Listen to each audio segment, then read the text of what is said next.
The Word of God is alive and powerful, sharper than any two-edged sword, piercing even to the dividing asunder of soul and spirit, and of the joints and the marrow, and is a critic of the thoughts and intents of the heart. All Scripture is God-breathed, and is profitable for doctrine, for reproof, for correction, for instruction in righteousness, that the man of God might be mature, thoroughly equipped unto all good works. Study to show thyself approved unto God, a workman that needeth not to be ashamed, rightly dividing the word of truth. The Bible says, "For God so loved the world that he gave his only begotten Son, that whosoever believeth in him shall not perish but have eternal life." For God did not send his Son into the world to condemn the world, but that the world through him might be saved. He who believes in him is not condemned, but he who does not believe is condemned already, because he has not believed in the name of the only begotten Son of God. But as many as received him, he gave the right to become children of God, to those who believe in his name. Believe on the Lord Jesus Christ, and thou shalt be saved. We have been saved by grace through faith, that not of yourselves, it's a gift of God, not of works, lest anyone should boast. He who hears my word and believes in him who sent me has everlasting life, and shall not come into judgment, but has passed from death to life.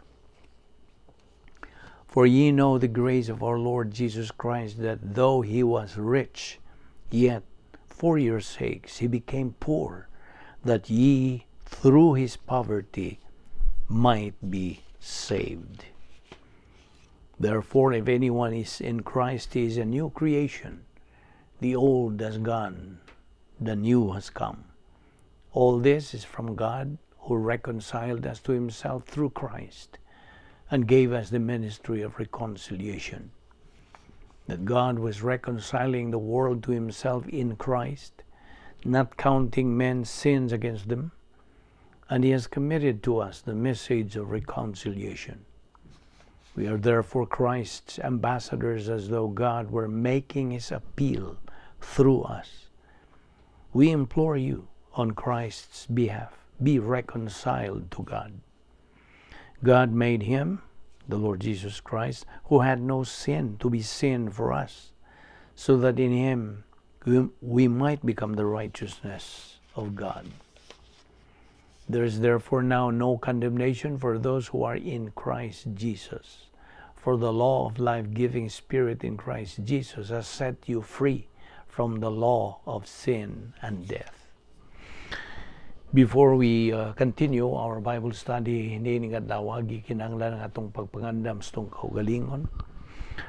Susiyo nato kung nanabapat tayo mga sala na sa atong kalag, kini himo lamang babag sa atong pagtuon sa pulong sa Dios. Busag ikinahanglan nato kanang isugid, hinganlan kanang mga sala ang atong nabuhat ni adlaw, aron dili kini mahimong babag sa atong pagtuon. 1 John 1:9 tugon og nagahatag kanato sa kahigayunan nga kita mahibalik ngadto sa atong pakigamitan sa Dios. Pinagis paggamit sa prinsipyo nini. 1 John 1:9 nagaingon, if we confess our sins, God is faithful and just to forgive us our sins and to cleanse us from all unrighteousness. Ugalang kanimo igala nga wala pa'y kaluwasan, imanduan ka sa paggamit sa imong volition, free will, sa paghimo sa labing manungdanong desisyon. The decision to believe in Christ as Lord and Savior. Busa sa hilom, magandam tas tong kaugalingon. Let us pray.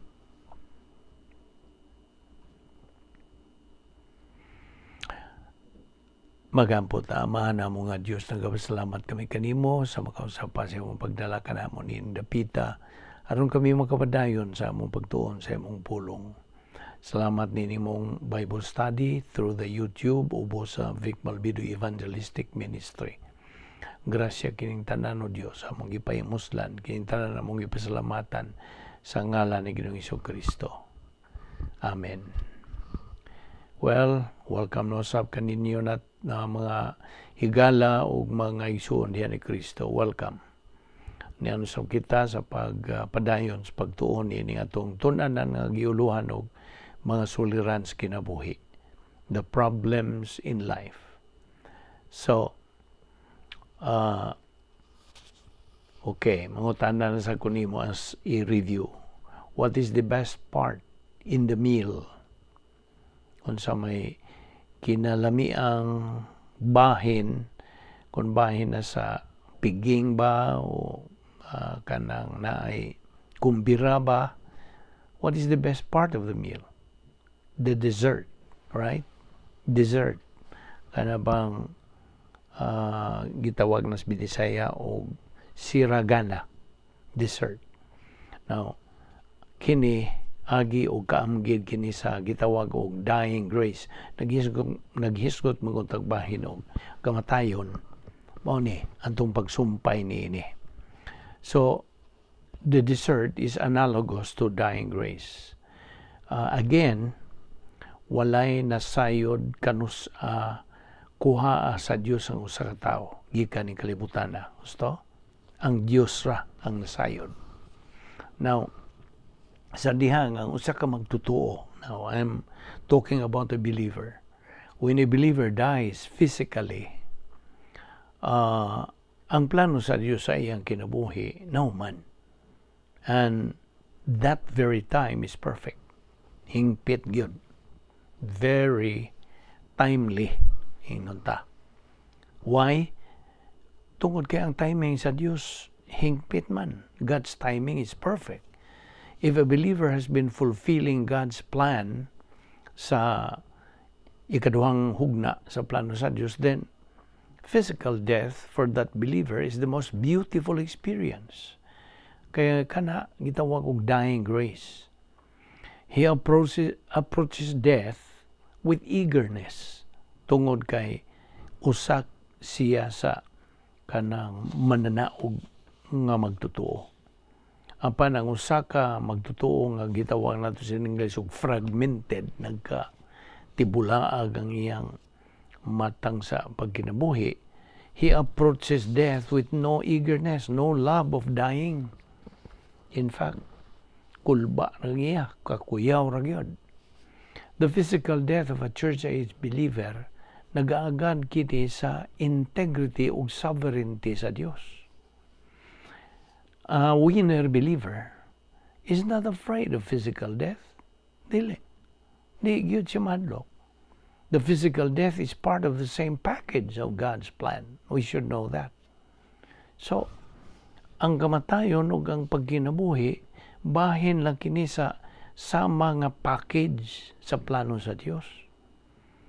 Apan ang carnal believer is obviously afraid of death. Mahadlok yun siya. A spiritual believer, on the other hand, is eagerly looking forward to come face to face with God.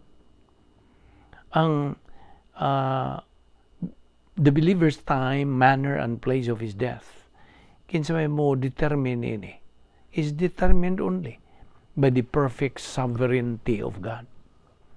Ang tanang mga magtutuo nga nangamatay mo atubang nahong sa Dios. Ang kamatayon sa ka magtutuo gibasihan lang kana sa desisyon sa Dios. Apantimanan nato nga ang Dios never makes mistakes. Dili siya masayop. He is perfectly fair. Now, naay mga tao who die in the midst of a good health, mayong panglawas, ana sa uban nga mamatay in the midst of poor health. It is God's perfect decision to take a believer home. Now, ang Diyos perfectly knows all the facts. Timan ina. Now, niya pag yun, timan kini. Dili ta kanang question sa kamatayon sa kamagtotoo tungod kay kung atong buhato na pasipa kita sa Dios, nagpasipala, we are blaspheming, so we can never question a believer's death.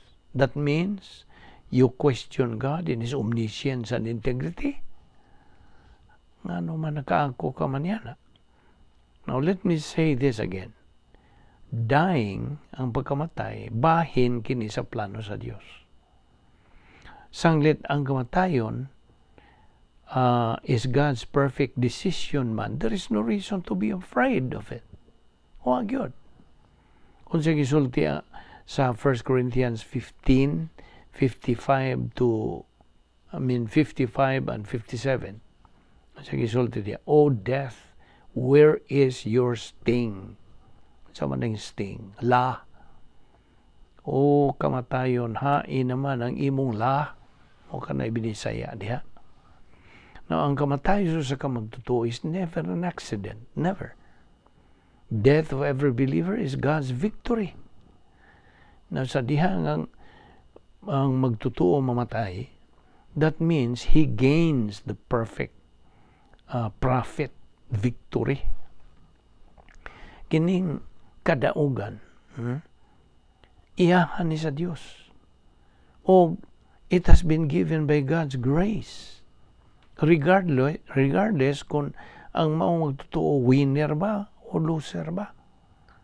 Kay samtang din pa siya sa kalibutan, ang maong magtotoo gitistingan man na siya, gisulayan man siya. You see?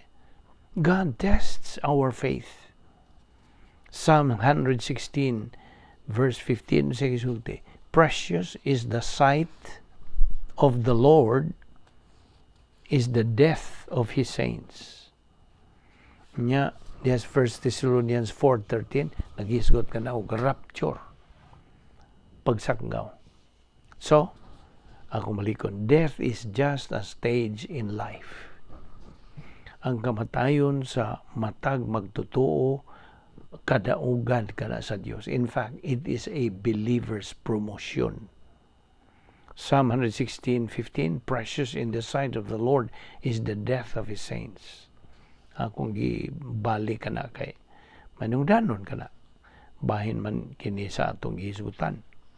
1 Thessalonians 4:13, we don't want you to be ignorant, brethren, about those who fall asleep, or to grieve like the rest of men who have no hope. Now, ang pagbangutan, normal man na, it is legitimate. But, alang ka na itong mga magtotoo, ang pagbangutan is leaned, atong isandig lang ngadto sa pulong sa Dios, which is our hope. For those who are left behind, kadtong nahibilin, gibiyaan by a departed brethren, life must go on. Ngano? Tungod kay ang plano sa Dios sa ilang kinabuhi, wa pa man mahuman. It's not yet over. Now, alas magtutuo nga namatay, he must stand on God's word that he now is in a state of absolute and total and perfect happiness. Hingpit nga iyang kalipay nga sinati. Now, Romans 12:15, grieve with those who grieve, be joyful with those who are joyful. 1 Corinthians 7:30, there is a time that will come to believers that they will not grieve. Now, Ecclesiastes 3:4 on sa gisulti, popular kini nga bersikulo, there is a time to weep, a time to mourn, a time to dance. That means there is always a time for everything. Gusto?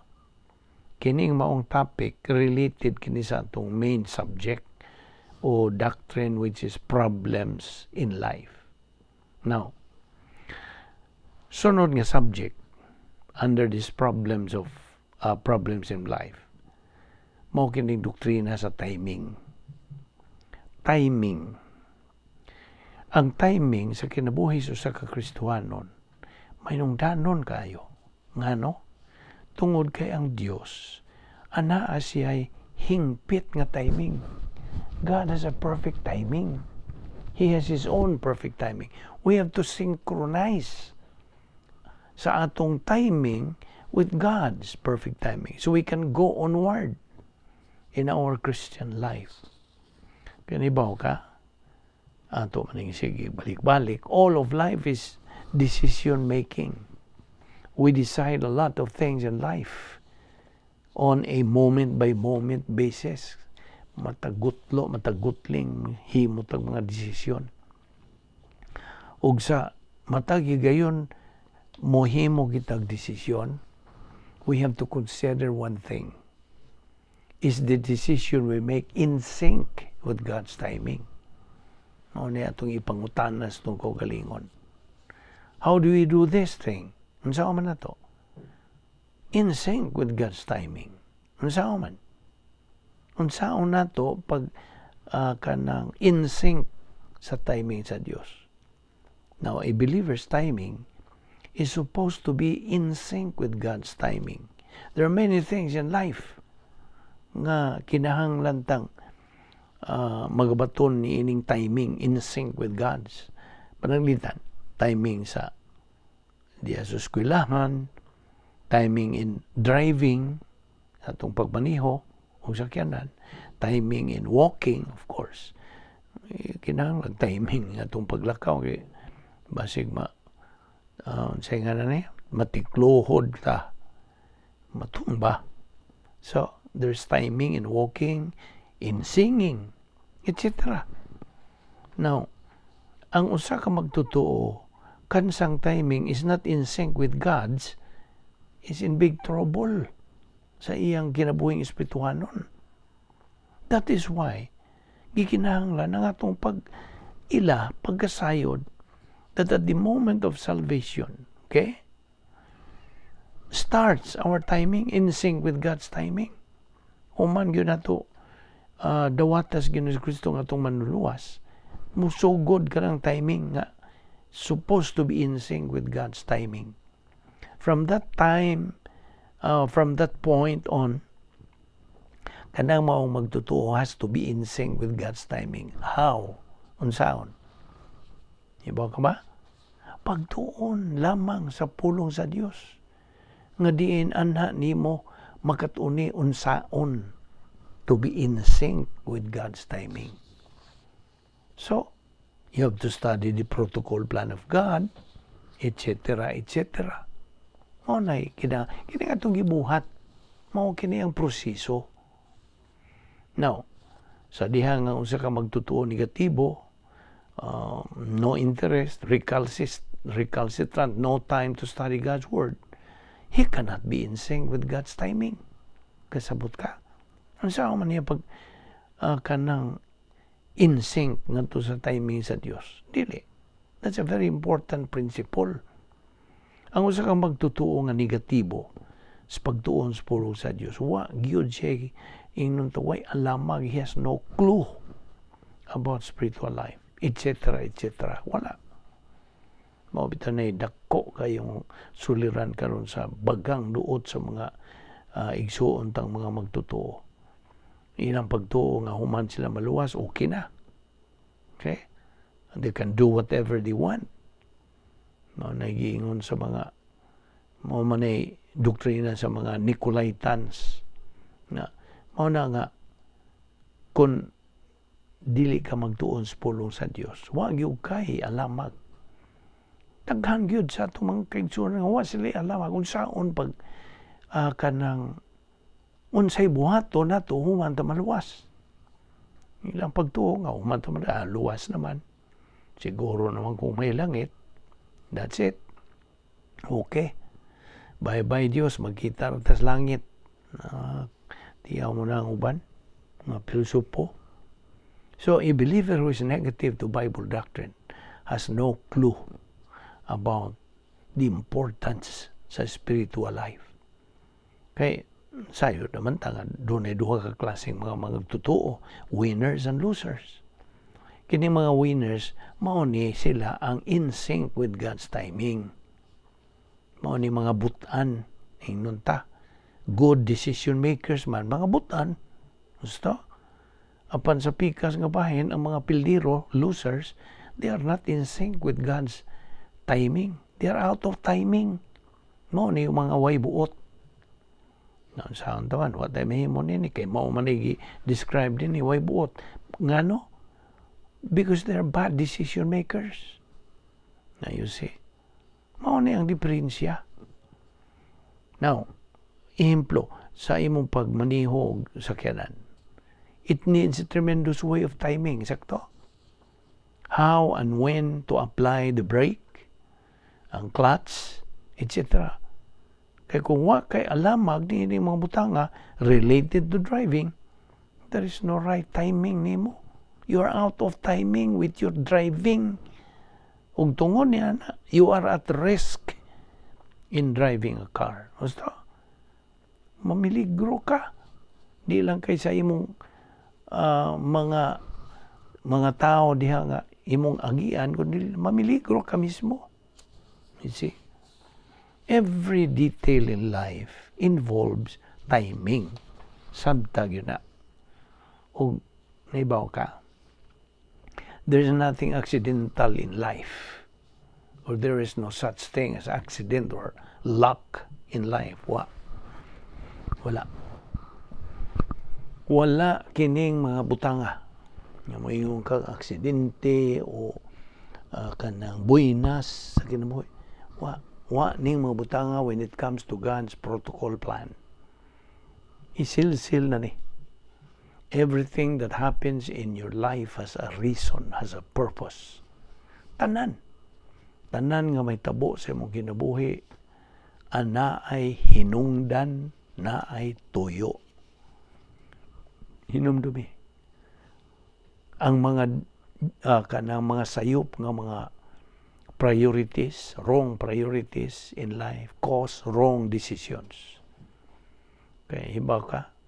God's timing can never ever be changed. Why? Because God's timing lagi is perfect. Sa wa kay pagtuon, wa kay pagkat-on, wa kay pagtuo, paggamit sa pulong sa Dios, you can never be in sync with God's timing. Kaya ang timing is a problem. Bito din itong isgutan problems in life. Timing is a problem, but only God's timing is the solution. So, we have to make the choice. You see, ang mga flaws, mga errors, mistakes are all caused by wrong priorities in life. Mao yun na.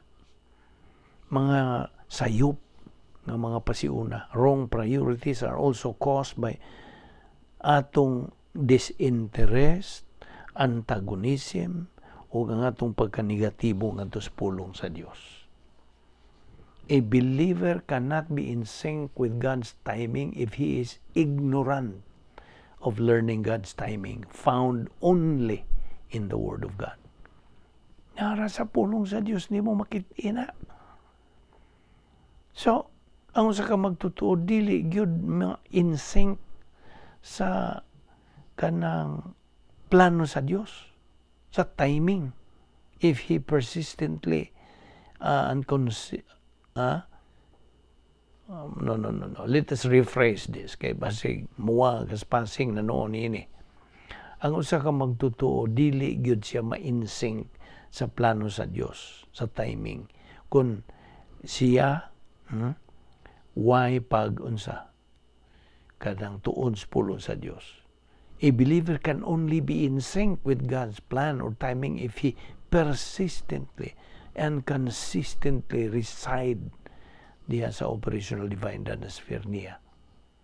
Kaya naman diya, walo nga ganghaan.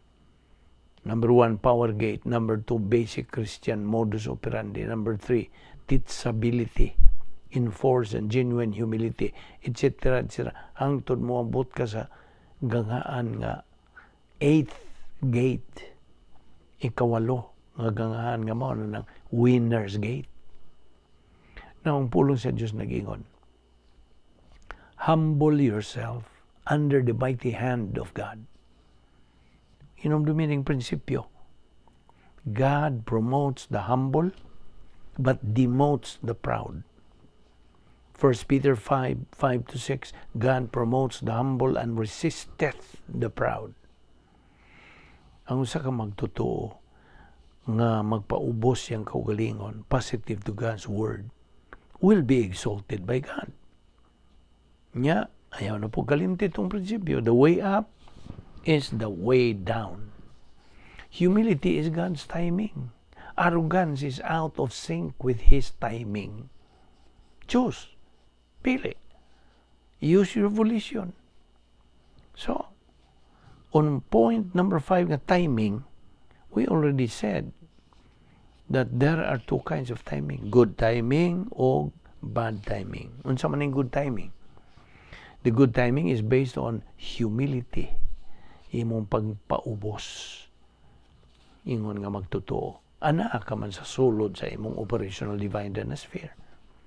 Apan ang bad timing, ang base nini tungod sa imong pagkamapahitason. Natuwa na ka sa CD. Duha ka CDs. CD1, CD2. It's therefore a matter of choice, right? It's for the believer to desire to be in his spiritual life. He uses his volition. Ang iyang kabubuton. Galatia 5:25, walk in the Spirit and you shall not fulfill the lust of the flesh. Ang mga tinguha, the desires of the old sin nature. Sa diha nga usa ka magtotoo, magalakaw sa iyang modus of vivendi, he should walk in cadence. Inumdum ka ba ni in cadence with the Holy Spirit's perfect timing? Now, and that is how to be a winner believer. Mao ka na ang pagi-unsaon nimo pagka himong mananaog nga magtotoo. Sa diha nga ang usa ka magtotoo makakabot na spiritual adulthood stage, mahimo na siyang invisible hero. And definitely, he is on good timing. Ngano? Because he now is in cadence. Tukmang stepping sa timing sa Dios. Therefore, unsa merong danon dinhi is to emphasize repetition and inculcation of Bible doctrine. Na, mao ni atong pagi. Repetition, inculcation. So, we can synchronize automatically with God's perfect timing. Kasabot ka? Kaya kung watay pulong sa Diyos, it is definitely a life of bad timing on the part nato. Unbelievers call this unsa man. Iba kung silang tawag ni di malas o swerte. So, what a believer lacks in life is Bible doctrine when he makes a decision. Hinumdumi sa kadtong-atong gisgutan nga personal sense of destiny. Alang kanimo magtotoo.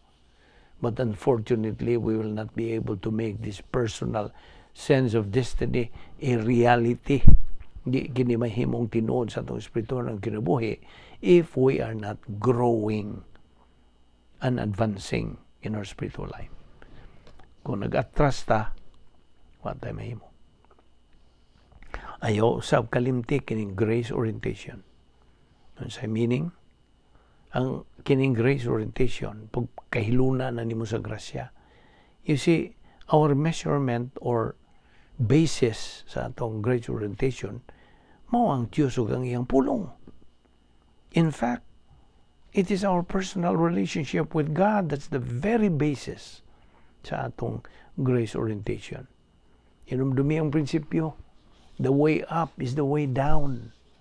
Ang buti pasabot, God promotes the humble but demotes the proud. Bad timing is a result of bad decision. Bad decisions are caused by ignorance of Bible doctrine. Anong na maka-ignorance of Bible doctrine? Itong kay negatibo ka. O kay gana. Although God permits you to do these kining mga butanga, still, you are the only one responsible, accountable, and answerable for those decisions. all those are done out of sync with God's perfect timing. They are all bad timing. May hinungdan, ang timing is always a problem in life. Kasabot ka. Kaya binimo, everything in life is based on timing. Sama sa rising and setting of sun and moon, operation of machines in driving a car, operation of wristwatches, etc., etc. Ang kinabuhi nato gikinahanglan to be in sync with God's timing. Although God's timing is seen pinaagi sa iyang divine decrees, ang iyang perfect protocol plan pinaagi sa iyang pulong. Now, baka matikod ng Biblia nagaingon, God's 1,000 years is one day for Him, and His one day is 1,000 years. Now, nanimo mabasa de 2 Pedro 3:8. This means God does not need timing in the literal sense. Kaya sa Ecclesiastes, God's word says, there's always a time for everything in life. Kini nagkahulugan nga ang imong kinabuhi can be perfectly in sync with God's timing. Kasabot ka? Ecclesiastes 3:1, there's always a time for everything in life. God is telling us, nagatugan ka nato, to learn His timing. So we can be in sync with it. And how do we learn it? Saan man? Pagtuon, pagtuo, pagkaton, paggamit sa pulong sa Diyos. That's the only way to be in sync with God's timing. Yaman din na. Yes, versikulo 2, there's a time to be born at a time to die. A time to plant and a time to uproot. There's always a time for everything.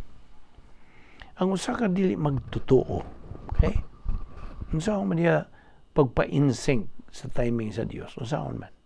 Dili siya magtutuo, ha? Paminaw. An unbeliever can only be in sync with God's timing by believing in Christ alone. Kaya ang kaluwasan pinagi man lamang sa pagtuo lamang kang Kristo lamang. Okay? That is the way to enter into God's perfect timing. The person who just believe in Christ is a unsa na tao na pag-usap. Born again nga tao. Galatians 5:25, walk in the Spirit and you shall not fulfill the lust of the flesh. Inumdumi ang Ecclesiastes 3 at Ecclesiastes 3:2. It says there's a time to be born and a time to die. Ang physical nga kamatayon sa kamagtuto is God's perfect timing. He determines the time, He determines the manner, He determines the cause of a believer's death. In verse 2, there's a time to plant and a time to uproot. Kanong panahon na ba? There is such thing as ROI. Ano sa maning ROI? Giingon ni kini og return of investment. If you are engaged in business, negosyo, ROI, return of investment. There's a time to invest and a time to withdraw your investment. Karong panahon na, ang mga katawhan nag-synchronize silang panahon to the so-called horoscope o feng shui. Katawag yung ko nini. They believe in luck. Basta, apan ikaw magtutuo. Wala na sa imong diksyonaryo. Kanang dimalas o buinas, wala na sa imong diksyonaryo. But if you are a believer, you are not supposed to believe in luck. Only believe in grace. Grasya. Kaya ang grasya mao ni ang policy sa Dios. That is the big difference between you, believer, and an unbeliever. Magampot ta. Amahan na mo nga Diyos, nagapasalamat kami kanimo niining matamis nga higayon nga kami pakigambitay sa imong mga pulong. Salamat sa imong pagtudlo kanamo. paglamdag ka namo, pagpatinaw ka namo sa imong kamatuoran, nga kini lamang paagi, nga kami ma-insync, matakdo kami, sibo sa imong timing o Dios nga hingpit. Salamat niining among pagtuon ni mga butanga. Uhog salamat sa among Bible study through the YouTube ubos sa Vic Balbido Evangelistic Ministry. Ubani kami o Diyos sa among pagbubuwag karon, likay kami sa mga kabilinggan, dada kami pagbalik. Niining napita, ugma, aron kami makapadayon gayon sa among adlaw-adlawng pagtuon sa imong pulong. Salamat niining tanan o Diyos. Among Bible study through the YouTube ubos sa Vic Balbido Evangelistic Ministry. Salamat sa imong pagkamatinumanon sa imong mga saan. Ing tanan among ampo, pasalamatan tungod lamang sa ngalan ni Ginoong Hesukristo, among bugtong manluluwas. Amen.